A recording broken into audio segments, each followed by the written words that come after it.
Au Sénat, je suis membre de la commission de culture et pour mon groupe politique, je suis l'enseignement et l'enseignement agricole en particulier. J'ai auditionné certaines d'entre vous avec un sujet sur l'AESH en particulier. J'ai vu qu'il y avait un problème en maritime puisqu'on ne respecte pas la loi que nous avons réussi à faire voter. Donc, j'en suis navrée. C'est bien que vous agissiez maintenant parce que vous savez que le PLF, c'est le projet de loi de finances, arrive au Sénat. Alors, d'ici 15 jours, là, on fait le financement de la sécurité sociale et puis après, je sais que c'est pour un sujet bien spécifique de calcul d'heures qui ne s'applique que sur certaines académies, mais qui sera généralisé et qui est bien sûr au détriment de l'enseignement que vous avez. J'ai envie de dire que l'enseignement agricole a été mis à mal de 2017 à 2021 avec des suppressions de postes. Je crois que c'est 300, ce serait l'équivalent de 10 000 en enseignement général.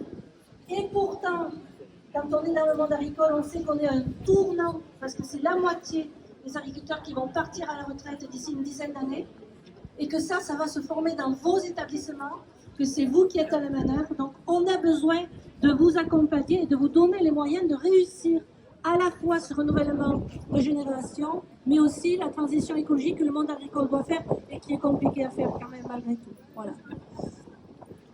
Qu'est-ce que j'avais... Non mais c'est vrai, voilà. Je pense. En plus, moi j'habitais sur une ferme coopérative, alors la viticulture je connais un peu. Ce qui me gêne en fait, c'est que c'est une façon de faire du gouvernement. On a bien vu la mise en place du pacte où on demande de gagner plus. Il faut travailler plus pour gagner plus. Et en fait, il est dans cette logique-là, c'est ça qui est dérangeant. C'est aussi la volonté de mettre des choses en place, mais sans moyens. Donc, on en demande plus aux enseignants. Et en fait, ça, c'est quelque chose qu'on retrouve dans tout l'enseignement, que ce soit agricole ou général. Et c'est aussi ça qu'il faut dénoncer et à quoi il faut dire stop. Moi, je serai porteuse d'amendement au projet de loi de finances pour l'enseignement agricole et pour l'enseignement général. De là vous dire qu'on arrivera à le faire passer, je ne sais pas. Il y avait une année au Sénat sur l'enseignement agricole, on était arrivé à revenir sur le nombre de moyens. Et l'année d'après, on n'y est pas arrivé. Et en tout cas, l'Assemblée nationale n'avait pas suivi, donc c'était... Voilà, je crois que j'ai à peu près dit ce que j'avais à vous dire. Vous avez des représentants syndicaux que je rencontre et ne vous gênez pas pour faire remonter. Et moi, je porte ce que je peux porter, mais je vous le dis, je suis dans l'opposition, pas la majorité.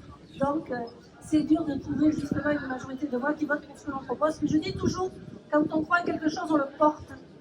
Tant pis, chacun prend ses responsabilités. Moi, je prendrai les biens comme vous prenez les vôtres. Et on verra. Et on a toujours espoir que pour le moment, quand même, on finisse par nous écouter. En tout cas, de la chance. Merci.